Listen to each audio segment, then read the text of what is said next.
Hi everybody, welcome to English Avenue, the place where everyone can learn and practice English.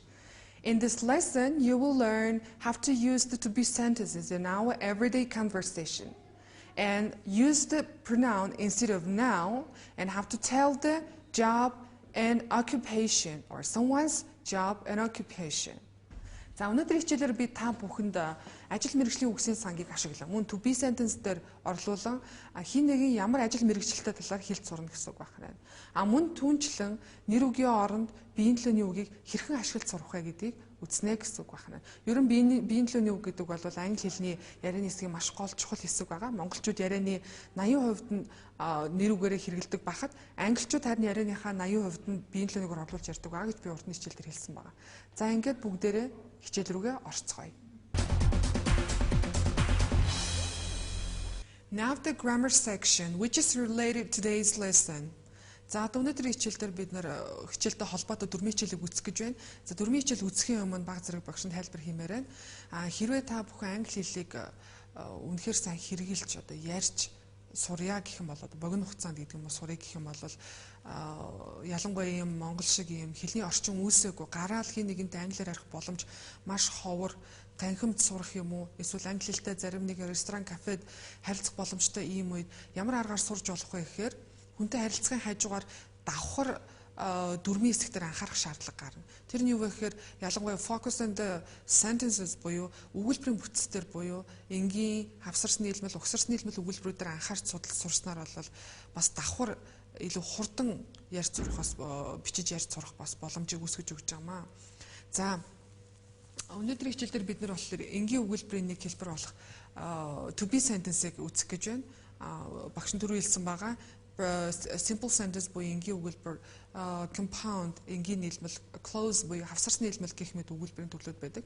За тэгвэл эхлээд бид нэр энгийн буюу маш хоорондоо харилцаа холбоогүй ганц өгүүлбэрээр ярьж хэрэгэлж сурч эхлэх гэж байна гэсэн үг байна. За үүн дотор to be гэдэг нь болохоор байх гэсэн утгатай үг байдаг. Тийм учраас англи хэлэн дээр бусдад идэж уух, суух гэх мэт үйлдэл заасан үйл үгээс тусдаа авч хувиргаж үздэг өгүүлбэрийн тусдаа бүтцийг үүсгдэг байх нэ. Alright, now let's start. За одоо эхлэе да. To be sentence гэж байгаа. За to be sentence-ийг have to form the to be sentence буюу өгүүлбэрийг хэрхэн үүсгэх вэ гэдэг дээр эхлээд анхаарай.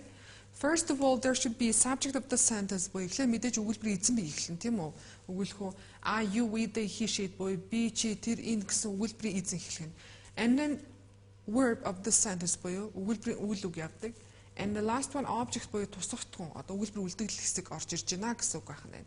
За монгол хэлний английн өгүүлбэрийн бүтцийг харж байгаад subject, verb, object гэсэн бүтцээр явдаг байхад монгол хэлэн дээр эсрэгээрээ subject, object, verb гэсэн бүтцээр явдаг. Монгол хэлний үйл үг нь өгүүлбэрийн дандаа төгсгөлж аваад утга гүйцэх үүрэг гүйцэтгэдэг байхад англи хэлний үйл үг нь бол өгүүлбэрийн subject, object буюу эзэн бие тусгахтун хоёрынхаа дунд яваад холбох үүргийг гүйцэтгэж өгдгийг маш сайн анхаарах хэрэгтэй болно. Тэгэхээр хамгийн түрүүнд хэрэгжилж ярьж сурья гэх юм бол бид нар толгойдоо subject, verb, object гэсэн бүтцийг толгойдоо суулгаж өгнө гэсэн үг байна шүү дээ. Жишээ нь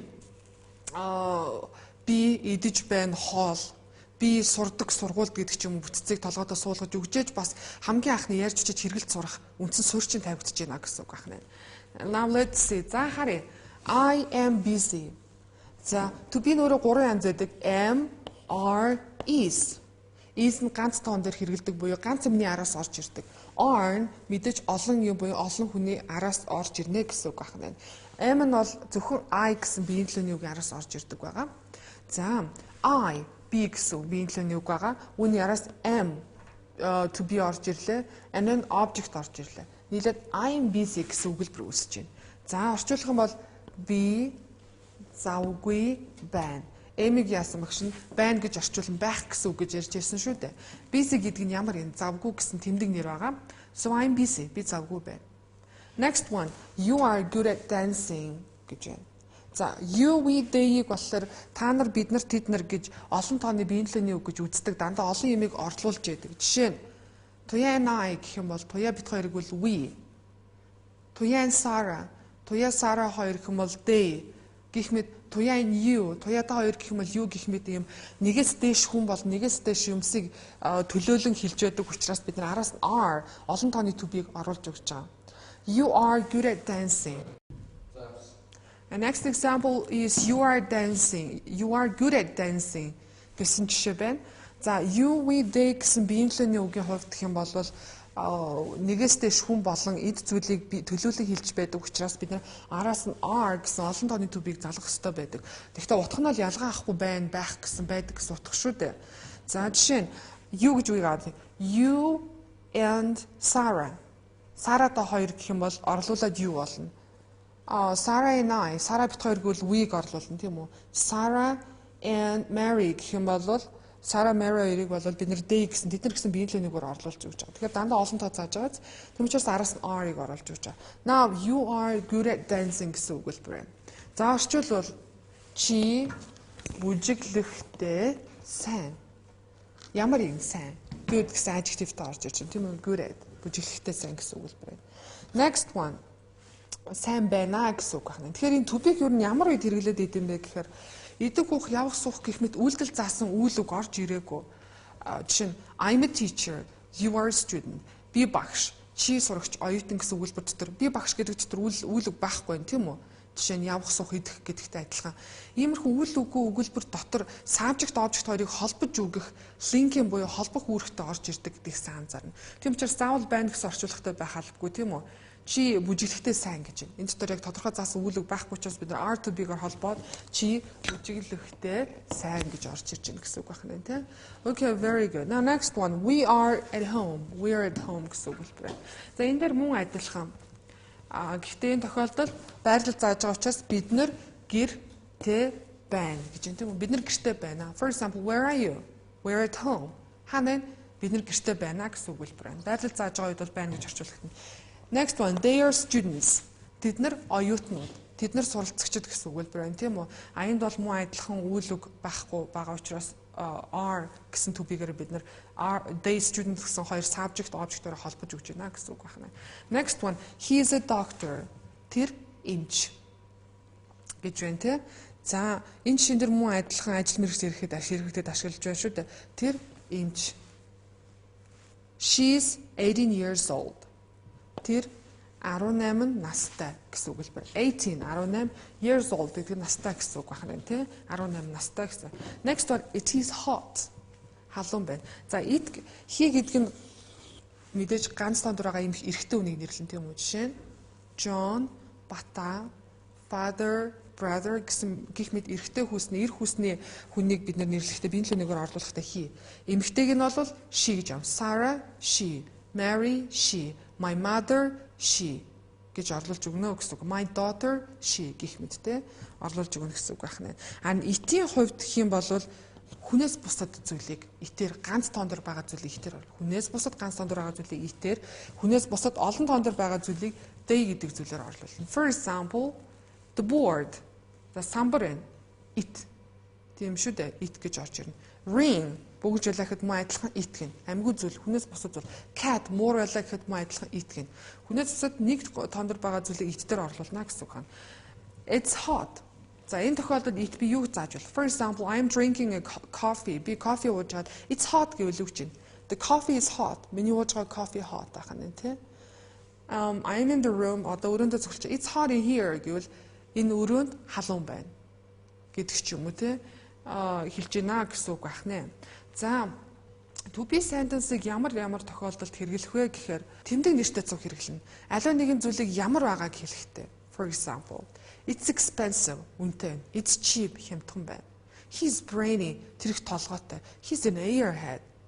Тэр тэнийг хоосон толгойтой гэдэг ч юм уу. Аливаа нэгэн зүйл ямар байгааг хэлэхдээ бид нэр энэ бүтцээр ашиглана гэсэн үг байна. And an age буюу нас, аливаа нэгэн юмны хүний насыг болон аливаа нэгэн зүйлийн хэр удаан хэрэглэгдэж эдлэгдсэнийг хэлэхдээ бид нар бас age насыг хэлэх тоотой цуг хэрэглэнэ гэсэн үг байна. For example, she's 18 years old гэсэн жишээ бид нар авсан байгаа тийм. Тэр 18 настай. Хиний насыг хэлсэн байна шүү дээ тийм. Okay. Now next one, job. За мөн ажил мэргэжил. What do you do буюу хин нэгэн ямар нэгэн зүйл хийдгийг нь эрхэлдгийг нь хэлэхдээ ашиглана. I am a teacher. Би багш. He's a doctor. Тэр доктор. You are a student. Чи оюутан гэх мэттэй хэнийг нь юу гэж хэлнэ. Next one, place. Байрлал заасан маа. За байрлал дээр бид нар бас мөн энэ дэр жишээ авсан маа. We are at home. Бид нар гэртээ байна. Хаана угааг зааж өгсөн байгаа тийм. За гих мэд тохиолдлуудад бид нар to be sentence-ийн өгүүлбэрүүдийг ашиглана гэсэн үг байна. Now, have to form the negative sentence ба. Одоо үгүйсгүүл яах вэ? I'm not busy. Би завтай байна. Or you are not good at dancing. Чи бүжиглэхдээ сайн биш штэ гэдгийг ч юм уу. Үүсэх тохиолдолд яах вэ гэвэл ерөөсөө am, are, is гэсэн гурван төбийнхээ араас not үгүй гэсэн auxiliary verb буюу туслах үгийг нэмнэ гэсэн үгүйсэх үгийг нэмнэ гэсэн. For example, let's take an example. I'm not busy. Am not. I'm not busy. Би завтай байна. We are not at home. Бид нар гэртээ байхгүй байна. За үүнийг товчлохтой are not-ыг товчлохтой яасан aren't болгож товчилдог байх нь тийм. He's not a doctor. Тэр эмч биш ээ. He's a veterinary. Тэр малын эмч гэдэг ч юм уу тийм. Тэгсэн мөн is not-ыг товчлохтой isn't болгож товчилсан байна тийм. За гих мэд үгүйсэхдээ бид нар яасан ерөөсөө am are is-ийнхаа араас л ерөөс not авчиж гин гэсэн үг байна ш. Товчлол he isn't, she isn't, I'm not, we are not, they are not, we aren't, they aren't гэх мэт товчилж хэрэгжилж болно гэсэн үг байна. Okay, now have to form the question буюу асуух өгүүлбэрийг хэрхэн бид нэр үүсгэж болох вэ? Асуух өгүүлбэр дээр. За асуух өгүүлбэр дээр бол бас мөн адилхан яах вэ гэхээр MR easy-г ерөөсө байрлалыг солино гэсэн. Өгүүлбэр үндсэндээ subject verb object байсан бол verb нь урагшаа subject-ийнхаа өмнө орно. Тэгсэн нэгсэнд am I хоёрын байр you are хоёрын байр солигдчихин гэсэн үг байна шүү дээ. За одоо жишээ авч үзье. Асуух өгүүлбэр хэрхэн үүсгдэг. As you see, за та нарыг харж байгаагаар are, am, is to be нурдаа гараад ирсэн байна. Тэ ерөөсөө subject verb энэ хоёрын байр үндсэндээ солигдсон байна гэсэн үг байна. Маш амархан. Тийм учраас are you busy? Чи завтай байна уу? гэж монголчууд англичууд завгүй байна уу гэж асуудаг. Монголчууд бол завтай байна уу гэж асуусан шүү дээ. Next one. Am I good at dancing? Би бүжиглэхдээ сайн уу? гэдэг ч юм. Or are they at home? Тэд нар гэртээ байна уу? Are you students? Та нар оюутнууд уу? Or is he doctor? Тэр эмч үү? Is she 18 years old? Тэр 18 настай. Is it hot? Халуун байна уу? Гэх мэт асуух өгүүлбэрүүд үүсэж гинэ гэсэн үг байна. Тэр асуух өгүүлбэр үүсгэхийн тулд ерөөсөө to be-га уртаа тавьчихад болно гэсэн үг байна шүү дээ. Okay. За but бас нэмэлт маягаар pronunciation буюу авиа зүүнийг дүрм гарч ирж байгаа. Сая та анзаарсан бол багш энийг дуудахтаа is he, is she, is it гэж арай өөрөөр дуудаж байгаа баг. За ер нь англи хэлэн дээр нь англи хэл өөрөө reduced form буюу товчилж, уусч, хасагдаж, балархаа болдог их шиг ивлэгчүүд их байдаг байгаа хоорондоо нийлдэг. Тэгэхээр үндсэн яг дуудах төстэй үгнээсээ өөрөөр дуудах тохиол маш их байдаг учраас энэ дэр бас маш сайн анхаарна гэсэн үг байна тий. За жишээ нь сая is гэдэг дээр аваад үзье да. Is he гэдэг дуудахдаа х гэж сонсогдож байгаа ээж үсгийг би хасаж дуудаж байгаа. Энэ дунд балархаа сонсогдоод яаж сонсогдох нь вэ? Is e х аваа сонсогдохгүй гэсэн үг байна. Тийм учраас easy easy easy. Is he a doctor? Is he a doctor? За эндээсээ бүр ямар болох вэ гэхээр ингэж хэлж байгаа нь сонсогдох хэвээр. Easy, easy. За дараагийнх нь is she. Is she мөн адилхан дүрм ёсоор s үсэг нь хасагдаад ингэж сонсогдох хэвээр. Is she гэж сонсогдох хэвээр байна. Is she. Is she. Is she байхгүйгаас s нь хасагдаад is she гэж сонсогдно гэсэн үг байна. Is she 18 years old? Тэр 18 тав гэж юм тий. За is it-ийн хувьд гэх юм бол яаж өөрчлөгдөв вэ гэхээр is it нь англи хэлэн дээр дүрмийн дагуу эхний үг нь гүйвлэгчээр төгсөөд дараагийн үг нь ихшээр эхэлсэн байх юм бол бид нэр өмнөх гүйвлэгчийг дараагийн үг рүү уусгаж уншдаг, хоошоо ухрааж уншдаг ийм дүрм байдаг. Тийм учраас s гүйвлэгч хоошоо иттэйгээ нийлж сонсогдох ёстой. Is it? Яг сонсогдох ёсороо бол гүйвлэгч болоод z is it гэж сонсогдох ёстой байна. Is it hot? Is it cold?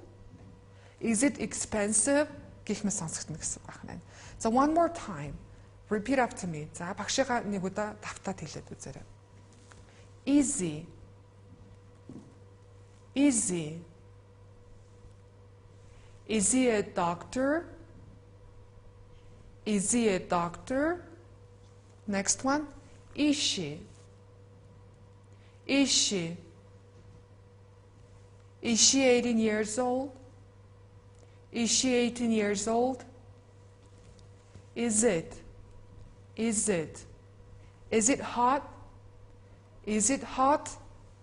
Гэх мэт уусаж сонсогддог байх нэ. За тэгэхээр ер нь бол англи хэлний хичээл явах болгонд дүрэн болгон дээр иймэрхүү хоорондоо үг нийлж уусах, балархаа болох, их шиг гүйвлэгч айл нэг нь алга болох тохиолдол их байдаг учраас хэрэг эдгээрийг сурсны бас давуу тал нь гэх юм бол дараа native speaker буюу англи Америк хүмүүстэй ярьж харилцаж хахад иймэрхүү дуудлагын гажуудлыг одоо дуудлагын өөрчлөлтийг хүн бас catch up хүлээж авч сонсохдоо сайн болно гэсэн сонсголт бас их сайнэр нөлөөлдөг. Энийг сурснаар өөрөө ингэ цэвэрхэн дуудаж сурснаар бас өөрөө сонсголын засраар зөв яваад байдаг байхгүй. Тэгэхгүй өөрөө буруу дууддаг хүн дараа нь зөв авиагаар дуудаж байгаа, зөв ярьж байгаа дуудлагыг хүлээж авч чаддгүй тийм муу тал байдаг учраас хэрвээ та сонсголоо сайжруулах бол бас маш цэвэрхэн англиар ярьж сурах шаардлага бол гарцаагүй гарч ирнэ гэсэн үг байна. Тэ дуудлага цэвэрхэн байх хэрэгтэй гэсэн үг байна. За энэ дөрвөн байсан те эхний үг нь гийгүүлэгч буюу consonant-аар эхлээд дараагийнх нь төгсөөд игшгээр эхэлж байгаа юм бол энэ гийгүүлэгч дараагийнг рүү уусч орох хэрэгтэй. За энэ дэр багш нь яг нэг жишээ бас нэмээд аваад өгч юм мартахгүй үднээс яагаад бол их хэрэглэгддэг учраас те. For example, can I have a bit of egg гэсэн үг л. Энийг жоохон үндэг идчихүү гэсэн үг л байна те. За энэ жишээ бол яг яриан дээр өөрөө яаж сонсогдох вэ гэхээр can I have a bit of egg гэж сонсогдох хэрэгтэй. Can I have a bit of egg. Яагаад ингэ сонсогдож байгаа юм бэ гэхээр эхнийх нь гийгүүлэгчээр төгссөн байна тийм үү? Энэ нь хоошоо ухраад nai боллоо. Can I биш үү те? Can I гэж ярьдаг байна. Дараа can have v сонсогдохоор v үгийн төгсгөлийн гүйвлэгчийн дараа орсон үгийн төгсгөлийн и үсгийг ерөөсөө байхгүй гэж үздэг шүү дээ. Тухайн үгийг болохоор гүйвлэгчээр төгслөө гэж үздэг. Have v гүйвлэгчээр төгсөж байгаа шүү дээ. Тийм учраас энэ v гүйвлэгч хоошоо эд нийлэх хэрэгтэй. Have v болох хэрэгтэй байна. Тийм учраас have явлаа. Энэ v үсэг нь хоошоо ухарлаа. Have. Can I have боллоо. За дараа нь bit of гэж хэлэх хэрэгтэй. Bit гэдэг нь баг зэрэг гэсэн үг шүү дээ. Хэлэх гэтэл мөн энэ гүйвлэгч энд их шиг байгаа учраас би саллаа, чи үсэг нь хоошоо орлоо. Tof гэж хэлэх гэтэл энэ гүйвлэгч ард нь их шиг байгаа учраас F нь мөн хоошоо ухарлаа, egg-тагаа нийллээ. За одоо үндсэндээ ямар гарч байна? Can I have a bit of egg? Can I have a bit of egg, please? Can I have a bit of egg? Шал өөр сонсогдож байгаа юм шүү дээ. Тэгэхээр одоо үндсэндээ бидний мэддэг байсан үгнүүд маань хоорондоо уусаа дүрм ясаараа шал өөр үгнүүд болоо сонсогдчихж байгаа байхгүй юу? Энэ бас нэг монголчуудын нэг сонсгол хөгжихгүй байна. Ерөөс анхан дунд гүнзгий шатж байна. Айл миний сонсгол ерөөс хөгжихгүй байна. Яах вэ гэдэг нь иймэрхүү өөрөө цэвэр дуудлага буюу бас өгүүлбэрийн одоо өгүүлбэр үгийн өргөлт хоорондоо уусан алга болох нийлэх хилэгдэх нь бас үндсэндээ өөрөө шал өөр байдаг учраас өөрөө ингэж ярьж сурж ижил дараа нь сонсгол нь яг л засар зүг болно гэсэн үг байна шүү дээ тий. Гүйвлэгч их шиг. Тэгвэл гүйвлэгч нь хоошоо ухраана гэсэн үг байна. Окей. За англи хэлээр ярьж хэрэгэлж сурахын бас хоёр дахь гол дүрм гэх юм бол дасгал бас дахин дасгал. Маш олон удаа бичгээр амаар багшийн заасан зүйлийг өөрөө сурсан зүйлийг дадлаг дасгал болгон толгойдоо дадал зуршил суртал дахин давтснаар яг уу та өөрөө хэрэгэлж ярьж сурах хамгийн гол үндэс суурь чинь тавигдж байна гэсэн үг байна.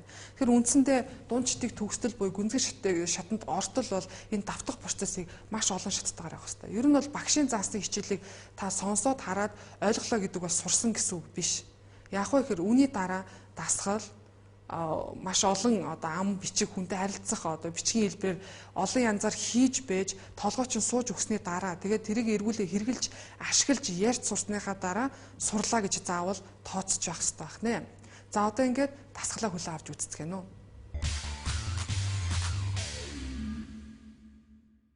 Hello, my name is Jessica and I will be your English teacher for today. Well, our today's lesson will be fruits. Oh, so here we are.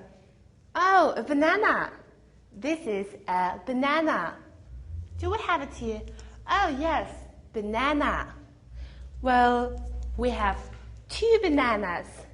Two bananas. This is one banana, and these are two bananas.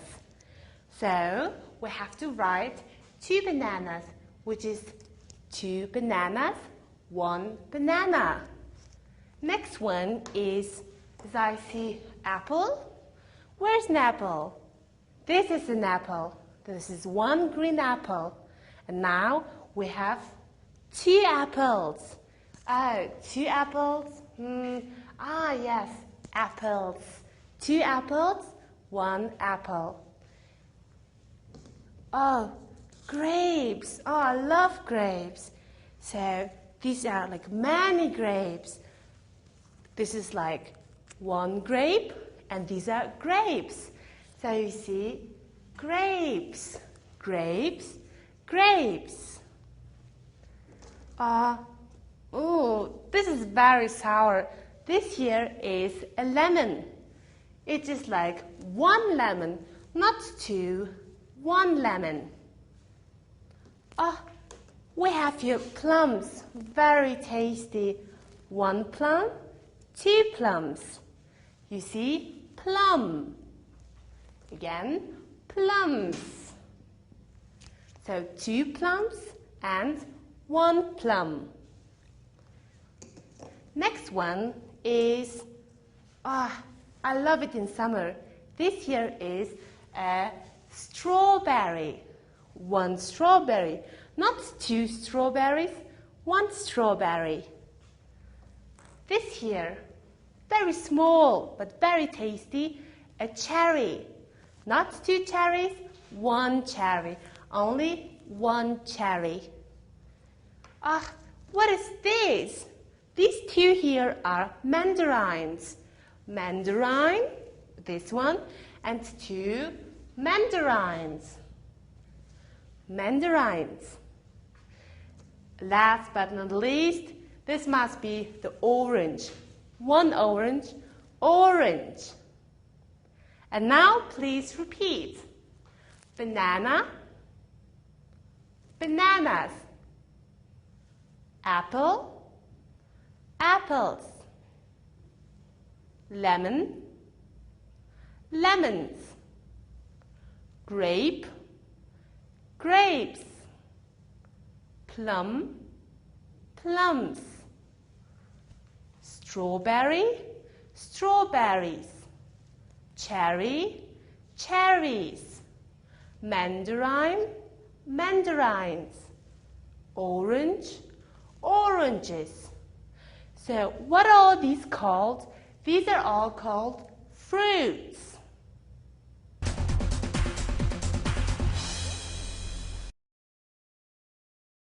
Jessica. Oh, hello. Come here. Oh, what are these? These are fruits. Can you tell me where a banana is, Irkme? Bananas. Yes, very good. One banana, two bananas. This is a banana. These are bananas. This is a banana. These are bananas. Very good. So, what about now apple? Can you tell me where apples are, Ichka? Apple. Yes, very good. Excellent. One apple, two apples. No, Ichka, it's one apple and two apples. This is an apple. These are apples. This is an apple. These are apples. Very good, Ichka. Now next word, Aruka. Can you tell me where plums are? Plums. Very good. One plum, two plums. This is a plum. These are plums. This is a plum. These are plums. What are these? These are mandarines. These are mandarins. This is a mandarin. These are mandarins. This is a mandarin. These are mandarins. This is a mandarin. These are mandarins. What is this? Strawberry. Strawberry. Very good. This is a strawberry. This is a strawberry. These are strawberries. This is a strawberry. These are strawberries. And what about this little fella? Cherry. Ah, excellent. This is a cherry. This is a cherry. These are cherries. This is a cherry. These are cherries. And these ones? This is Grapes. grapes. These here are grapes. Grape, grapes. This is a grape. These are grapes. This is a grape. These are grapes. What's this? This is orange. This is an orange. This is an orange. This is an orange. These are oranges. This is an orange. These are oranges. Okay, this is for today. You've been very good students today. So, what are these all called? Fruits. Very good. They are fruits. I hope you enjoyed the lesson and I hope that you have learned something. Thanks for watching. За өнөөдрийн хичээл та бүхэн таалагдсан байх гэж найдаж байна. За өнөөдөр үтсэн хичээлээ сайн дасгал дадлах хийж үзээрэй. Дараагийн хичээл хүртэл баяртай.